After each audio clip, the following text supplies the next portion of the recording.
Doutora Lia, que satisfação lhe ter aqui no nosso programa sobre reabilitação peniana integrada e poder levar um pouquinho mais esse conhecimento para essa nossa audiência, que é muito querida e que tem interagido bastante conosco também. Doutora Lia, vamos começar conversando um pouquinho sobre como é que a coisa começou lá, logo após a graduação, no período em que a senhora percebeu o início da atividade profissional, quer dizer, aquele grande desafio, né, para todo estudante de fisioterapia, todo estudante da área médica, né, logo que termina a faculdade, depois de longos anos de preparação, muita dedicação, muito sacrifício também. A gente sabe que o sacrifício é muito grande, né, desses profissionais. Agora que a gente está também nesse período de pandemia, a gente vê como os nossos profissionais estão sendo notados, né, e o seu valor de uma forma geral para toda a comunidade. E nesse sentido, doutora Lia, como é que foram os primeiros desafios, as primeiras dificuldades justamente nesse período do início da atividade profissional? Obrigada pelo convite, doutor Marcos. Então, inicialmente, como todo fisioterapeuta, como todo profissional da saúde, me formei, né, e agora, o que eu faço, né, para onde eu vou, né, que área eu vou seguir, porque a fisioterapia, né, diversas áreas que ela possui, mas eu, graças a Deus, tinha mais ou menos um caminho já traçado. Uma ideia de algo que me chamava a atenção já na graduação. Mas iniciei trabalhando em domicílio, né, atendendo em domicílio, então em clínicas geriátricas, em clínicas de traumatologia e, em paralelo, também fazendo algum trabalho com o pouco que eu sabia, de recursos que eu tinha, trabalhando também um pouco com a fisioterapia pélvica. Isso já chamava atenção naquele período, na graduação mesmo? Sim, já me chamou a atenção. Qual já era na a universidade? IPA. No IPA mesmo, no pô, IPA. Perfeito. Então eu tive a sorte de trabalhar no IPA já com público masculino, né? Já tive o meu primeiro contato com o público masculino dentro da graduação e já saí apaixonada pela área e por trabalhar com esse público masculino. Fantástico. Mas ainda engatinhando, né? Depois de formada, então ficava circulando, né, um pouco na fisioterapia pélvica, atendendo a domicílio, em clínicas geriátricas em traumato. Então, com nada muito bem definido ainda, bem determinado.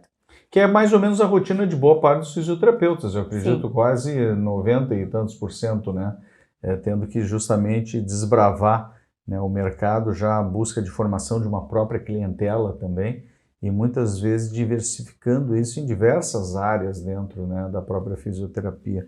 E nesse sentido, como é que a senhora sentiu que a área de fisioterapia pélvica era, de fato, uma área mais interessante, não só do ponto de vista profissional, mas até financeiramente, doutora Lia? Como é que percebeu essa questão? Quais foram os insights que a senhora teve nesse sentido? Sim. A questão do atendimento a domicílio em clínica geriátrica, né? Adorava o trabalho também, mas me sentia muito, como é que eu vou dizer, faz o tratamento, tu tenta evoluir o paciente, muitas vezes o paciente que tu consegue evoluir acaba perdendo em questão da função da idade.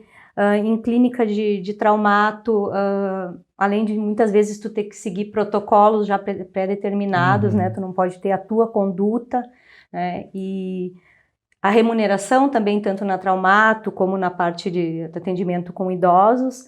E na área da fisioterapia pélvica, eu sempre conseguia cobrar mais o atendimento, né? Porque eu já observava que era um atendimento diferenciado, onde eu levava todos os meus equipamentos, né? Então, desde o começo, eu tentei já comprar os equipamentos para poder atender. Um arsenal próprio também. Arsenal próprio, então eu ficava arrastando aquela mala para cima e para baixo, né? Então, e o negócio foi se encaminhando, né, até chegar um ponto e eu disse, olha, não me dá o luxo, eu não quero mais atender em clínica geriátrica, não quero mais atender a parte ortopédica, eu quero ficar nessa área que realmente me satisfaz e realmente a remuneração era bem maior, bem mais melhor, significativa, né? Uma sensação de valorização profissional com também, certeza, né, doutora Lia, considerando todo o esforço envolvido nisso, né?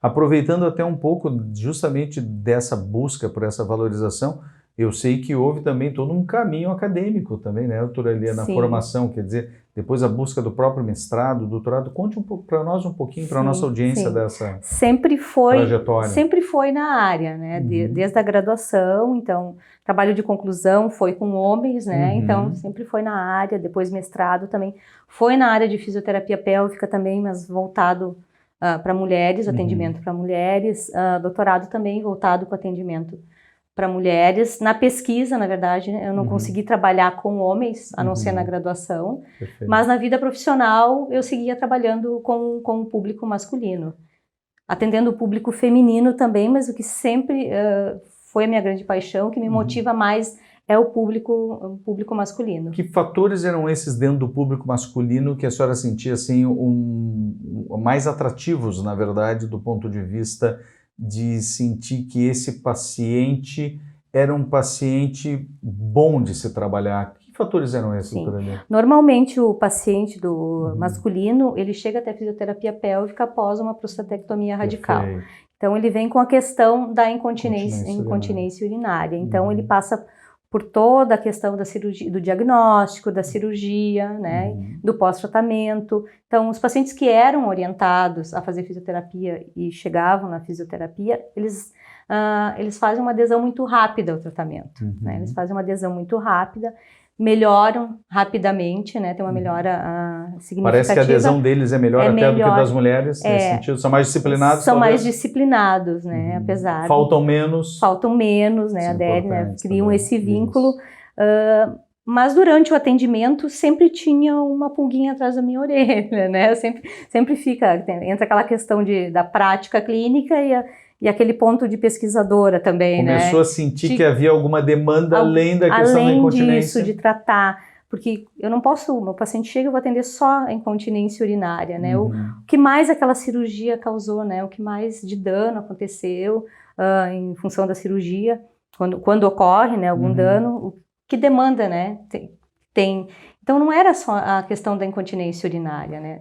As necessidades, na verdade, brotavam já durante a própria consulta, durante o próprio atendimento. Eu não tenho como atender um paciente que está com incontinência urinária, que fez uma cirurgia, e não perguntar para ele como está a função sexual dele. Eu não tenho como não perguntar isso. Quando muitas vezes até ele propriamente acabava trazendo de forma espontânea essa questão, eu acredito. Né? A maioria, às vezes, na primeira consulta, quando tu questionas, o que está acontecendo? Está dentro do escape? Como está a função sexual? Não, função sexual, isso não me importa. Não importa, isso eu vejo depois, eu quero parar de ter o escape de urina. Segunda, terceira sessão, ele já começa a te perguntar, mas olha, doutora, mas sobre aquilo que tu conversou, né? Quanto tempo vai demorar? Começa a questão. Isso é bem curioso, né, doutora Lia? Porque, na verdade, a gente percebe claramente que à medida que eles vão se sentindo mais seguros e tranquilos em relação ao atendimento das principais preocupações iniciais, em especial o paciente de câncer de próstata, ele se preocupa como primeira preocupação a cura da doença, né? Quer dizer, se ver livre do câncer. E na sequência disso, a segunda preocupação natural desses pacientes é, de fato, quando eles vão retornar à sua continência urinária plena. E à medida que eles vão melhorando, de fato, da continência, já vem naturalmente o questionamento. Então, da terceira questão que é, mas doutora, e a minha potência? Quando é que eu vou voltar a ter ereções? A questão da incontinência às vezes não chama muita atenção. Alguns vão perguntar de cara, né? E a minha questão, né? A minha função sexual, como fica, né? Então, nesse momento, tu tem que trabalhar com ele. Olha, são etapas, tu tem que primeiro cumprir essa etapa de reabilitação para não ter o escape de urina e na sequência se entra com o tratamento da reabilitação peniana, né? Mas tem que ser. E naquele período assim inicial, eu sei que tem histórias bem interessantes, né? Até de pacientes que começaram num primeiro momento, inclusive que nós não discutíamos tanto as questões das abordagens multiprofissionais, né? Que é a nossa proposição dentro da reabilitação peniana integrada. E, por vezes, alguns profissionais acabavam se valendo de equipamentos básicos, até de sex shop e tudo mais. O que a gente tem de situações anedóticas a respeito disso aí que a gente poderia colocar? Então, nesse período, com esses pacientes, depois de recuperar a questão da incontinência, quando vinha a questão da disfunção erétil, eu me perguntava para onde eu corro, o que eu faço, né? Quem me socorre, como eu vou socorrer esse paciente, como eu vou ajudar ele, né? Então, comecei a estudar um pouco e ver que poderia, de repente, usar até algum equipamento, né, de sex shop, né, mas eu não me sentia segura, né, não me sentia segura de usar, né. Comentava muitas vezes com o paciente, ou o paciente mesmo perguntava, olha, eu ouvi falar que tem um equipamento assim, que funciona para isso, o que tu acha? Eu disse, olha, eu não costumo usar, mas a gente pode tentar, né? Então, eu tive alguns pacientes, teve um paciente que adquiriu o equipamento e orientei ele como ele deveria usar o equipamento. E ele começou a usar em casa, mas usou bastante, né? Como deveria ser usado o equipamento. E um dia ele chegou no consultório e me relatou, olha, eu tô tendo ereção, tô conseguindo ter uma ereção. Eu uso a bomba, paro um pouco, depois uso de novo. Até durante a relação sexual eu estou usando, eu tenho paciência. Fantástico. Então era um paciente que tinha bastante paciência. E ele disse, olha, eu gostaria que tu filmasse, né, eu usando o equipamento, né, até para te ver como ele está funcionando. Eu disse, olha, mas tem certeza que tu quer que eu filme? Não, mas é interessante tu ter isso até para te mostrar para as pessoas. Como material didático, como material, na verdade, e que tu possa mostrar para os teus outros pacientes, que tu possa indicar com segurança. E que é possível, de fato, utilizar o dispositivo a vácuo, que ele pode utilizar. Eu disse, bom, se está disposto, eu faço. E fiz essa filmagem, depois, é claro, utilizei com a permissão dele com outros pacientes, né? Perfeito. Então, assim, só que eu ficava presa ali, né? Além daquilo, eu não tinha o que fazer. Perfeito. Né? E muitos pacientes demandam... E sempre pensando em outros recursos que poderiam estar disponíveis por aí, né? E eu não poderia estar utilizando. Exatamente, perfeito. E aí tu percebeste, então, doutora Lia, que a bomba, de fato, funcionava, né? O próprio paciente, inclusive, querendo fazer essa demonstração e tendo isso, inclusive, documentado. Isso é muito bom. E a partir daí, qual foi a grande transição, né? Qual foi o grande pulo do gato em relação a essa questão, uma vez que a senhora percebeu que, de fato, né, pelo menos uma das ferramentas que a gente também utiliza dentro da reabilitação peniana integrada, claramente se demonstrou efetiva. Sim. Como é que foi? Então, nesse período foi muito bom, porque eu lhe conheci, né? Lhe conheci e descobri as outras técnicas também, né? Então, eu não fiquei mais limitada, né? Na verdade, eu não conseguia fazer praticamente nada com esse paciente, né? Então, e não tinha alguém que pudesse me acompanhar, não trabalhava dentro de uma equipe multidisciplinar, como a gente trabalha, né? Então, muitas vezes, trabalhando sozinha com esse paciente, eu sentia justamente também a falta do contato com outro profissional, com o urologista, né? Desse meu paciente. Tentava, muitas vezes, manter contato, às vezes não conseguia, algumas vezes conseguia, mas cada um fazendo o seu trabalho. Então, aqui, trabalhando juntos, então a gente tem o paciente tem todo esse respaldo, tanto da fisioterapia como da parte do urologista. Uma percepção, né? Que o acolhimento do paciente também parece ser mais integral, sim, né? Essa é uma percepção que fica, pelo menos nossa, de toda a equipe profissional, fica muito claro. E a possibilidade também de justamente, né, doutora Elia, ter a chance de acompanhar, inclusive, esses pacientes antes da cirurgia e depois. Né, durante a cirurgia, que a doutora Elia já nos acompanhou em diversos procedimentos, né, de prostatectomia, de diversas técnicas e tecnologias que a gente utiliza também. Então, eu acho que isso também agrega muito, né, doutora Elia, no sentido de... E aquelas outras questões que a gente sempre discute, que algumas vezes eles não vão te fazer um certo questionamento. Exatamente. Que eles fazem para perfeito. fisioterapeuta, né? É verdade. Isso eu não sei te responder por quê. Não sei se é essa questão do vínculo, né? Exato. Essa questão do vínculo. Exato. Então, muitas vezes acaba sendo esse contato, né? Respondendo a questão que muitas vezes tu fica te questionando, né? O que está faltando, né? E muitas vezes ele acaba contando na fisioterapia. Talvez os pacientes também, né, doutora Elia, tendo justamente um vínculo mais forte, né, com um dos profissionais dentro de uma equipe multiprofissional, esse vínculo de confiança, esse vínculo de relaxamento, né, dele se sentir realmente mais tranquilo, para poder trazer as questões mais íntimas, que muitas vezes não são faladas dentro de um intervalo de uma consulta, algumas vezes, inclusive, questões de relacionamento propriamente, do ponto de vista psíquico, né? Sim. Quantos casais com problemas sérios do ponto de vista do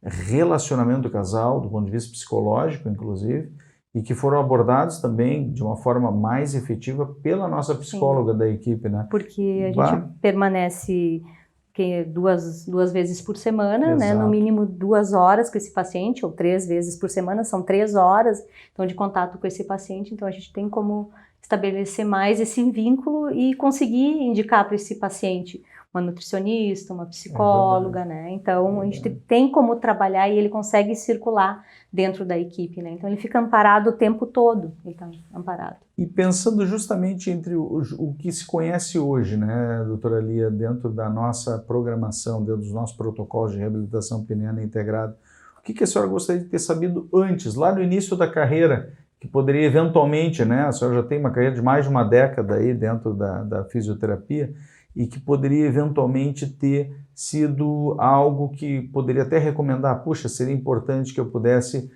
ter sabido naquele período sobre essa questão ou aquela questão. O que a senhora teria para dizer para a nossa audiência nesse sentido? Sim, então como eu comentei antes, lá atrás no início, quando comecei a tratar esses pacientes, eu já observei que tinha essa demanda, que tinha esse campo da reeducação peniana, que era muito carente e continua carente, né? Então, se eu soubesse pelo menos a metade do que eu sei hoje, do que eu aprendi hoje e do que a reabilitação peniana pode oferecer para esse paciente, né, com certeza seria uma diferença tremenda, né? Não que eu tenha perdido pacientes, mas alguns pacientes chegou em algum ponto e eu não tinha mais como ajudar, né? E o paciente ficava não abandonado, mas o tratamento parava naquele ponto e ele, bom, o que eu vou fazer, né? Estou com disfunção erétil, quem eu procuro? Muitas vezes eu não sabia nem para quem indicar e o que indicar mais para esse paciente, né? Então eu ficava desamparado e o paciente também, né? Então que a metade do que eu sei hoje já seria suficiente, pelo menos para me manter naquele período. Eu acho que a possibilidade também, né, doutora Lia, da gente poder pensar em que a gente está oferecendo o máximo do conhecimento disponível hoje em relação à abordagem dessa questão, no caso, que nós nos dedicamos tanto, que é a questão da disfunção erétil, e imaginar que nós estamos, de fato, trabalhando, né, diuturnamente, sempre trazendo novas pesquisas, novos trabalhos e condutas que possam agregar no atendimento e no resultado desses pacientes. Eu acho que isso é tão bom, né? E o paciente sendo atendido por essa equipe multidisciplinar, ele vai seguir todas as etapas do protocolo de reabilitação. Então, não vai ser pulada nenhuma etapa, nenhuma etapa vai ser deixada de lado, ele vai seguir exatamente as etapas necessárias, ele vai receber todo o atendimento que ele tem direito de receber, né? Então não vai ser negado o tratamento para ele em nenhum das etapas. E até a segurança que eu acho que ele acaba tendo também para a tomada de decisão, né? Porque se a gente imaginar que ele vai ter em diversas etapas que tomar decisões também, aqui na clínica a gente usa muito, né, o decision making process, né? Então dentro desse processo de tomada de decisão, ele tem que ser bem embasado para que o paciente possa, à luz de todas as informações recebidas, ele possa tomar a melhor decisão que ele acredita ser para ele, orientado por todos os profissionais. Mais segura para ele. Né? Muito mais segura. Quando a gente imagina também que alguns desses pacientes, que é um número muito pequeno deles, em torno de 3%, podem precisar de uma prótese peniana, isso não é uma decisão fácil de ser tomada, né?